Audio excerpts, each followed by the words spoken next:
வணக்கம் வணக்கம். எல்லாரும் நல்லா இருக்கீங்களா? இன்னைக்கு நம்ம பார்க்க போகிறது முத்துலிங்கம் எழுதிய ஒரு சிறுகதையை பார்க்க போகிறோம். எதிரி அப்படின்ற ஒரு சிறுகதையை பார்க்க போகிறோம். நீங்கள் நாவலோ சிறுகதையோ படிக்கிறவராக இருந்தால் கண்டிப்பாக நீங்கள் முத்துலிங்கத்தினுடைய சிறுகதையோ கதையை நீங்கள் கண்டிப்பாக படிச்சிருப்பீங்க, இல்லை கண்டிப்பாக படிங்க. காரணம், நம்ம தமிழ் எழுத்தாளருக்கும் முத்துலிங்கத்தினுடைய எழுத்துக்கும் உள்ள வித்தியாசம் என்னன்னா, நம்ம தமிழ் எழுத்தாளர்கள் முக்கியமாக நம்ம தமிழ் சூழலை பற்றியோ இங்கே இருக்கிற அந்த நடைமுறைகளை பற்றியோ இல்லை மற்ற மாநிலங்களில் உள்ள பண்பாடுகளை பற்றியோ நடைமுறைகளை பற்றியோ கலந்து தான் நம்ம தமிழ் எழுத்தாளர்கள் சிறுகதையோ நாவலோ எழுதுவாங்க. ஆனால் முத்துலிங்கத்தினுடைய கதைகள் எப்படின்னா உலகம் முழுக்க பரவி இருக்கும் பல மனிதர்களை பற்றியும் அவங்களுடைய நடைமுறைகளை பற்றியும் அவங்களுடைய பண்பாடுகளை பற்றியும் நாடுகளை பற்றியும் மிக விரிவாக நிறைய விஷயங்களை முத்துலிங்கத்தினுடைய கதைகள் படிக்கும்போது நம்ம தெரிஞ்சுக்கலாம். அதுக்கு காரணம், முத்துலிங்கம் பிறப்பால் இலங்கையை சேர்ந்தவர். அவர் ஒரு அகதியாக தான் இப்போ கனடாவுக்கும் அமெரிக்காவுக்கும் மாறி மாறி இப்போ வாழ்ந்துட்டு வராரு.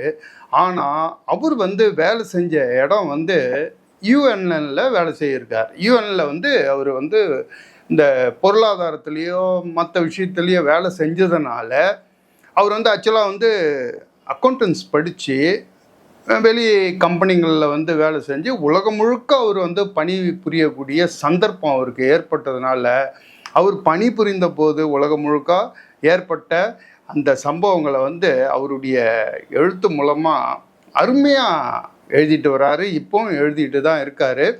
அவருடைய எழுத்துலேருந்து மகாராஜாவின் ரயில் வண்டி அப்படின்னு ஒரு சிறுகதை தொகுப்பு இருக்குது. நான் அண்ணா லைப்ரரியிலேருந்து எடுத்துகிட்டு வந்தேன். அது ஒன்று. அப்புறம் முத்துலிங்கத்தின் கட்டுரைகள் அப்படின்னு சொல்லிட்டு மிகப்பெரிய புத்தகம். அதெல்லாம் நீங்கள் படித்து பார்க்கணும். அவ்வளோ விஷயங்களை அவர் சொல்லியிருப்பார். அதனால் இன்றைக்கி முத்துலிங்கத்தை பற்றி நான் ஏற்கனவே விட நிறைய சிறுகதைகளில் நான் ஏற்கனவே போட்டிருக்கேன், நீங்கள் பாருங்கள். இப்போ நம்ம பார்க்க போகிறது எதிரி அப்படின்ற ஒரு சின்ன சிறுகதை. இந்த கதை எங்கே நடக்குதுன்னா ஆப்பிரிக்காவில் நடக்குது. ஆப்பிரிக்காவில் மோங்கி அப்படின்ட்டு ஒரு ஆப்பிரிக்கரு. இவர் நல்லா படித்தவர், நல்ல நாலேஜபிளான ஆள். ஆனால் அவருக்கு தகுந்த வேலை கிடைக்கல. கடைசியில் அவர் ஒரு பால் ஊற்றுற பால் டிப்பாவில் தான் வேலை கிடைக்குது. அவர் அங்கே பால் ஊற்றிட்டே இருக்கும்போது அங்கே எமிலி அப்படின்ற ஒரு பொண்ணை சந்திக்கிறாரு. அந்த பொண்ணுக்கு ஒரு குழந்தை உண்டு. அங்கே குழந்தையோட பொண்ணுங்களாம் கல்யாணம் பண்ணதுலாம் பெரிய விஷயமே கிடையாது ஆப்பிரிக்காவில். இவர் என்ன பண்ணுறாரோ, அந்த பொண்ணு நடந்து வரும்போதே ஒரு குழந்தைய இடுப்பில் தூக்கின்னு சும்மா அப்படியே தேர் மாதிரி நடந்து வருவாளாம். செம்ம ஹைட்டு, ஆள் நல்லா அழகாக, முடி கிட்டிலாம் அந்த நீக்கிறவங்களுடைய முடியெல்லாம் எப்படி இருக்கும், அந்த கருப்பாக பாம்பு சுருண்டுங்கிற மாதிரி ஒரு தோலில் தொங்கிட்டு இருக்குமா. அந்த பொண்ணு கூட பழக்கம் ஆனவொடனே இவர் என்ன பண்ணுறாரு, பால் ஊற்றி கொடுக்கும்போது நிறைய வாடிக்கையாளர்களுக்கு பாலை அளந்து ஊற்றும் போது இந்த எமிலிக்கு மட்டும் எக்ஸ்ட்ரா பாலை அளந்து ஊற்றுவாராம். ஏன்னா லவ் வந்துடுச்சு இல்லை. இது இப்படியே இருக்கும்போது திடீர்னு ஒரு நாள் இதை கண்டுபிடிச்சி இவரை வேலை விட்டு தூக்கிடுறாங்க. கடைசியில் இப்போ வேலை இல்லைன்னா எங்கே போகிறது அப்படின்னு யோசிச்சுட்டு இருக்கும்போது வெளியில் எங்கன்னா வேலைக்கு போகலாமா அப்படின்னோடனே இவர் என்ன பண்ணுறாரு, அதே கிராமத்துலேயே கோழி ஏதாவது வளர்க்கலாம், வளர்த்து பண்ண மாதிரி வைக்கலாம் அப்படின்னு முடிவு பண்ணி அந்த கிராமத்துலேயே தங்கிறதுக்கு ஒரே ஒரு காரணம் எமிலி தான். எமிலி என்ன சொல்கிறா, நான் குழந்தையோட உன் கூட வந்துடுறேன், உன்னை கல்யாணமும் பண்ணிக்கிறேன், ஆனால் நீ கிராமத்தை விட்டு வெளியில் போகக்கூடாது, இங்கேயே இருந்தீங்கன்னா நான் வேணா உன் கூட வரேன் அப்படின்னோடனே இவர் வாங்கி என்ன பண்ணுறாரு, எமிலியோடு சேர்ந்து அதே கிராமத்தில் தங்கிட்டு அங்கேருந்து ஒரு கோழி பண்ணை வைக்கிறாரு. அது அப்படியே இவருக்கு கோழி பண்ணையில் பெரிய எக்ஸ்பீரியன்ஸ் எல்லாம் கிடையாது. இவர் கூட இருந்த ஒரு ஆள் சொல்லி கிள்ளி அப்புறம் கோழி பண்ணியை வச்சு கோழி முட்டையை வச்சு அதுலேருந்து சுமாரான வருமானம் அப்படியே ஓடிட்டு இருக்கிறது இவங்க வாழ்க்கை. இப்படி ஓடிட்டு இருக்கும்போது தான் இந்த வாங்கிக்கு ஒரு புதுசாக ஒரு எதிரி ஒன்று முளைக்கிறான். அந்த எதிரி யார் அப்படின்னா, டெய்லி இவர் என்ன பண்ணுவார், நைட்டு படுத்து தூங்கிட்டு இவரும் எம்எல்ஏ அந்த குழந்தைக்கு மிஞ்சி போனால் ஒரு 2 வயசு இருக்கும். அந்த குழந்தை தூங்கிட்டு வெளியில் வந்தோடனே முதல்ல இவர் கோழிங்களோட கூண்டெல்லாம் திறந்து பார்ப்பாராம். கோழியெல்லாம் சேஃபாக இருக்குதா, அந்த முட்டைங்கெல்லாம் போட்டதா, அதெல்லாம் எடுத்து போய் தானே விற்கணும், அதெல்லாம் பார்ப்பாராம். இப்படியே இருக்கும்போது திடீர்னு பார்த்தா கோழி குஞ்சு 2-3 காணாத போகுது. கோழி முட்டைங்க காணாத போகுது. நேத்திக்கு பார்த்தா ஒரு 4 முட்டை தனியாக வச்சுட்டு போனார். மறுநாள் காலையில் பார்த்தா அந்த 4 முட்டையை காணோம். இப்போ இவர் என்ன பண்ணா, எம்எல்ஏ கிட்ட கேட்குறாரு, இந்த முட்டையை இப்போ பார்த்தியா நீ, இதுக்கு யாருக்கு எடுத்து கொடுத்தியா அப்படின்னு கேட்குறாரு. இல்லையே, நான் முட்டைலாம் பார்க்கலையே அப்படின்றார்.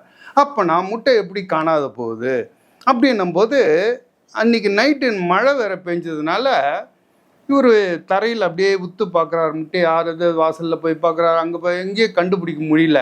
ஆனால் தரையில் ஒரு பாம்பு ஊர்ந்து வந்து இந்த கூண்டாண்டை வந்து போனதுக்கு உண்டான அடையாளம் தெரியுது. அப்போ வாங்கி கண்டுபிடிச்சிடுறார், பாம்பு தான் இந்த இடத்துல ஊர்ந்து வந்து முட்டையை குடிச்சிட்டு போகுது அப்படின்னு சொல்லிட்டு. சரி, முட்டை இது மாதிரி பாம்பு வந்து குடிச்சிட்டு போச்சுன்னா நமக்கு நஷ்டம் வந்துடுமே, என்ன பண்ணுறது அப்படின்னு சொல்லிட்டு, இப்போ நம்ம ஊர்லெல்லாம் இந்த சவுக்கட்டை அந்த கட்டெல்லாம் இருக்குது. அதே மாதிரி அங்கே வந்து ஃபீவர் அப்படின்னு ஒரு மரம் ஆப்பிரிக்காவில் ரொம்ப ஃபேமஸாக, நல்ல வலுவாக இருக்குமா அந்த மரம். அதில் இருந்து ஒரு மரக்கலையை நல்லா உடச்சி எடுத்துக்கிட்டு இந்த பாம்பை அடிக்கிறதுக்கு ரெடியாக இருக்கார். இவரும் நைட்டு ஃபுல்லாக வெயிட் பண்ணுறாரு, பாம்பை பார்க்க முடியல. அப்புறம் கூண்டை நல்லா அடைக்கிறாரு, தகரம் போட்டு வைக்கிறாரு, சுற்றி மண்ணெண்ணெயை ஊற்றி வைக்கிறாரு, வேலி போட்டு வைக்கிறார். என்னென்னமோ பண்ணியும் முட்டை கம்மியாகினே தான் இருக்குது. அது இல்லாமல் 2-3 கோழி குஞ்சும் காணாத போயிட்டே இருக்குது. இவரும் ராத்திரிலாம் வந்து கண்ணு முச்சு டார்ச் வச்சுன்னு அந்த மரத்தை வச்சுக்கிட்டு பார்க்கணும், எங்கே அடிச்சு நாசம் பண்ணிடுறோம் பாரு, இந்த கொன்னுடுறோம் பாருன்னு. ஆனால் அந்த பாம்பு இவர் கண்ணில் மாட்டவே இல்லை. எமிலி வேற டெய்லி திட்டிக்கிட்டே இருக்கா, எல்லாம் ஒரு ஆளாக ஒரு பாம்பை கொல்ல முடியல, என் குழந்தை வேற இருக்குது, திடீர்னு பாம்பு கடிச்சிச்சு செத்து போச்சுன்னா என்ன பண்ணுறது, இங்கே இருக்கிற பாம்பெல்லாம் ரொம்ப மோசமானது அப்படி இப்படின்ட்டு அவளும் எமிலியும் சொல்கிறா. சரின்ட்டு இப்படி என்ன பண்ணுறதுன்னு சொல்லிட்டு இவரும் இவ்வளோ ட்ரை பண்ணி பார்க்குறாரு. இவரால் அந்த பாம்பை ஒன்றுமே பண்ண முடியல. முதல்ல பாம்பை யார் பார்க்கறதுனா, இவருக்கு பக்கத்து வீட்டில் யோசப்புன்னு ஒருத்தர் இருப்பான். அந்த யோசப்பு தான் திடீர்னு இவரை கூடுவான், ஓடியா ஓடியா ஓடியா அப்படின்ட்டு. ஓடியா வந்து இதுவார் பாம்பு இதுதான் வந்து டெய்லி வந்து முட்டையெல்லாம் குடிச்சிட்டு போகுது அப்படின்னு சொல்லிட்டு அந்த பாம்பை காட்டுறான். பாம்புங்க பொதுவாக ராத்திரியில் வந்து தான் அது குடிச்சிட்டு போயிருக்குது. அன்றைக்கி என்ன ஆச்சுன்னு தெரில, அந்த பாம்புக்கு நல்லா தைரியமாக பகல்லையே நல்லா வெளிச்சத்தில் நல்லா வெயிலில் உடம்பு காய வச்சுக்கிட்டு பாட்டுக்குன்னு அந்த கூண்டுக்கிட்ட ஜாலியாக அவர் வராரு. இதை பார்த்த உடனே வெளியில் வந்து பார்த்தா, அந்த பாம்பை பார்த்த உடனே ஒரு செகண்ட் வந்து வாங்கிக்கு அப்படியே மெய் சிலிர்த்து போகிறார். காரணம், 14-15 அடி நீளமுள்ள கரிய நிறமான பாம்பு இவரை பார்த்த உடனே அப்படியே நிமிந்து இவரை பார்க்குது. அதனுடைய வாய் அப்படியே கரிய நிற வாயை திறந்து சிகப்பான அந்த நாக்கை வெளியில் தள்ளி வாங்கியும் அந்த பாம்பை நேருக்கு நேர் பார்க்குறாங்க. நீ தான் டெய்லி வந்து பாம்பை முட்டையை குடிச்சிட்டு போகிற ஆளா அப்படின்னு சொல்லிட்டு வாங்கி என்ன பண்ணுறா, டக்குன்னு ஞாபகம் வந்தோன்னா உள்ளே ஓடி போய் அந்த கட்டையை எடுத்துகிட்டு வர்றாரு. அந்த ஃபீவர் மரத்தினுடைய கட்டையை எடுத்துன்னு வந்து ஒரே போடலான்னு சொல்லிட்டு கட்டையை எடுத்துன்னு ஓடுறாரு அந்த பாம்பை பார்த்துட்டு. இப்போ பாம்புக்கு நல்லா தெரிஞ்சு போச்சு, இங்கே இருந்தால் நம்மள இவன் சாவடிச்சிடுவான் அப்படின்னு தெரிஞ்சிடுச்சு பொழுது. உடனே பாம்பு என்ன பண்ண, இவர் ஓடுறதுக்குள்ளே என்ன பண்ண, சரசரன்னு எங்கேயோ பூந்து என்ன பண்ண டக்குன்னு ஒளிஞ்சு ஓடி போயிடுச்சு. இவரும் எங்கெங்கேயோ தேடி தேடி பார்க்குறாரு, கண்டே பிடிக்க முடியல. ஆனால் அன்னிலேருந்தே வாங்கிக்கு இந்த பாம்பு ஒழியணும், இதை எப்படியாவது அடித்து கொண்டுடணும் அப்படின்னு சொல்லிட்டு இன்னும் நைட்டும் பகலாம் காவல் காக்குறாரு. ஆனால் அந்த பாம்பை அவர் நேரடியாக பார்க்கும்போதே தெரிஞ்சுக்கினாரு, அந்த பாம்பு வந்து ஆப்பிரிக்காவில் இருக்கிற பயங்கரமான விஷமுள்ள பிளாக் மாம்பா அப்படின்ற பாம்பு. ஒரு நாட்டுக்கும் ஒரு விஷமுள்ள பாம்பு இருக்குது. இந்தியாவில் எப்படி கிங் கோப்ரா, அமெரிக்காவில் வந்து ரேட்டல் ஸ்னேக்குன்னு ஒன்று இருக்கும். அது மாதிரி ஆப்பிரிக்காவது வந்து இந்த பிளாக் மாம்பா. இந்த கடிச்சதுன்னா டக்குன்னு உங்களுக்கு கரெக்டான ட்ரீட்மெண்ட் எடுக்கணும்னா ஆள் காலி. அதில் சாவுக்கு இது உயிர் பிழைக்கிறதுக்கு வாய்ப்பே கிடையாது. அந்த பாம்பு கொத்துச்சுன்னா டக்குன்னு சிகிச்சை எடுத்தால் ஒழிய. அப்படியாப்பட்ட பயங்கரமான பாம்பு அது. இதை கேள்விப்பட்டேன்னு எமிலி வேற நைட்டும் பகலமாக கத்த ஆரம்பிக்கிறான். நீ பாட்டுன்னு கட்டியை தூக்கின்னு ராத்திரியும் பகலும் நடந்து போய் பாம்பு அடிக்கிறேன்னு போகிற, இருட்டில் நீ பாம்பு மெரிச்சிட்டினா அது கொத்துச்சுன்னு வச்சுக்கோ, அவ்வளோதான், என் பிள்ளைங்களை வேற நான் வெளியில் நடக்க முடியாது, அது வேற பயமாகுது அப்படின்னு சொல்லிட்டு அவ வேற டெய்லி கத்தின்னு இருக்கா. இப்போ வாங்கிக்கு பெரிய பிரச்சனை இந்த பாம்பை எப்படி ஒழிக்கிறது. ஆனால் அந்த பாம்புக்கு எந்த வித பிரச்சனையும் இல்லை. அவர் பாட்டுன்னு எப்போதும் போல் எப்படியோ அந்த வீட்டுக்குள்ளே வந்து அந்த கோழி கூண்டுக்குள்ளே வந்து அந்த முட்டையை டெய்லி அவர் சாப்பிட்டுட்டு தான் போகிறார். சாப்பிட்டது இல்லாமல் அந்த முட்டையை நல்லா குடிச்சிட்டு அதனுடைய ஓடை அந்த கூண்டை சுற்றி துப்பி வச்சுட்டு போகுது. நம்ம டிஸ்கவரி சேனல்லாம் பார்த்துருப்போம், பாம்பு வந்து எப்படி முட்டையை சாப்பிடுது அப்படின்ட்டு. ஒரு முழு முட்டையை பாம்பு அப்படியே மொத்தமாக வாயில் அப்படியே முழுங்கும்.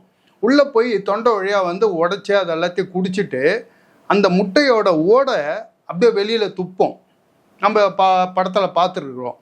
அதே மாதிரி இந்த கூண்டை சுற்றி அந்த முட்டையோட ஓடுகளை வேற வெளியில் துப்பிட்டு போயிருக்குது. இதெல்லாம் பார்க்கும்போது வாங்கிக்கு செம்ம காண்டாக இருக்குது. என்னடா நம்மளை இவ்வளோ பிரச்சனைப்படுத்துது இந்த பாம்புங்க அப்படின்ட்டு இவர் வேற யோசிக்கிறாரு. எப்படி வருது? ஒருவேளை இந்த பிளாக் மாம்பா வந்து நல்லா மரம் ஏறும், இந்த வீட்டை சுற்றி இருக்கிற மரத்து வழியாக ஏறி உள்ளே வந்துடுதா அப்படின்னு சொல்லிட்டு இவர் வீட்டுக்கு சுற்றி இருக்கிற மரத்தினுடைய கிளையெல்லாம் வெட்டி எறிகிறாரு. அது வழியாக உள்ளே வந்துடுதோ அப்படின்ட்டு யோசித்து அதை கிளையெல்லாம் வெட்டுறாரு. அப்படி வெட்டி கூட ஒன்றும் வேலைக்கு ஆகவே இல்லை.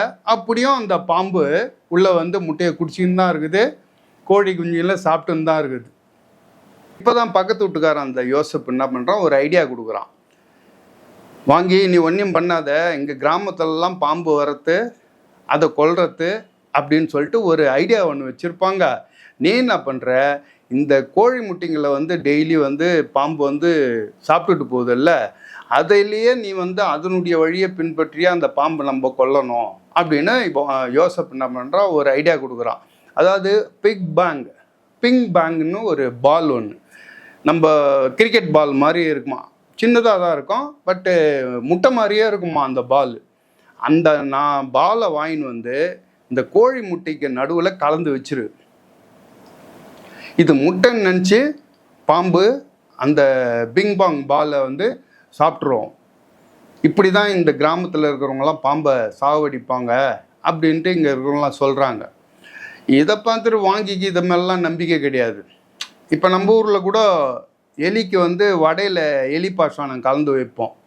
ஆனால் எலி என்ன பண்ணால் அந்த எலி மருந்தை மட்டும் விட்டுட்டு மற்ற வடையெல்லாம் தின்னுட்டு போகும். அப்படியே அந்த எலி மருந்தை தின்னுட்டாலும் எலி ஓடி போயிட்டு எங்கேயாவது தண்ணியை குடிச்சதுன்னு வச்சுங்க, சாகாது அப்படின்னு சொல்லுவாங்க.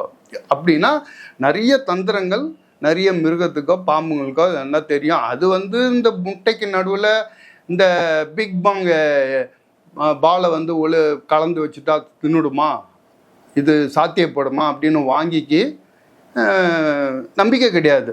சரி, இருந்தாலும் அவன் சொன்னானே அப்படின்னு சொல்லிட்டு 4 பிக்பாங்க அந்த பாலை வாங்கின்னு வந்து முட்டைக்கு நடுவில் கலந்தா இன்றைக்கி நைட்டு உள்ளே வச்சுட்டு கூண்டை சாத்திடுறாரு. சாத்திட்டு எப்போதும் போல் இவர் ரூமில் போய் ஓரமாக நின்று இந்த பாம்பு வருதான்னு அந்த கட்டையை வச்சுன்னு காத்துன்னுக்கிறார் கையில் டார்ச்சோட. அப்படியே காத்திருந்தவர் இந்த பாம்பு எப்போ வந்தது ஏதா வந்ததுன்னு தெரியல. இவர் அப்படியே தூங்கிட்டார். கண் வச்சு பார்த்தா விடிஞ்சு போச்சு. இந்த விடிஞ்சதை பார்த்தோன்னே உடனே ஐயோ நம்ம நைட்டு தூங்கிட்டோம் பொழுது அப்படின்னு சொல்லிட்டு குடுக்குன்னு கூண்டாண்ட ஓடியாராரு. கூண்டாண்ட ஓடியாந்து பார்க்குறாரு. பார்த்தா கூண்டை திறந்து பார்க்குறாரு. பார்த்தா முட்டைங்க நிறைய ஒரு அந்த பிக் பேங்கை பாலை கலந்து வச்சா முட்டைங்கள்லாம் இருக்குது. ஆனால் இவர் வச்ச பாலுங்க 4 வச்சா இருப்பாருங்க, அதில் 2 தான் இருக்குது, 2 பாலை காணும். என்னடா அது 2 பாலை காணுமே, உண்மையிலேயே பாம்பு வந்து முட்டைன்னு நினச்சா அந்த பாலை முழுங்கிடுச்சா அப்படின்னு சொல்லிட்டு இவர் சந்தேகம் வந்துடுது.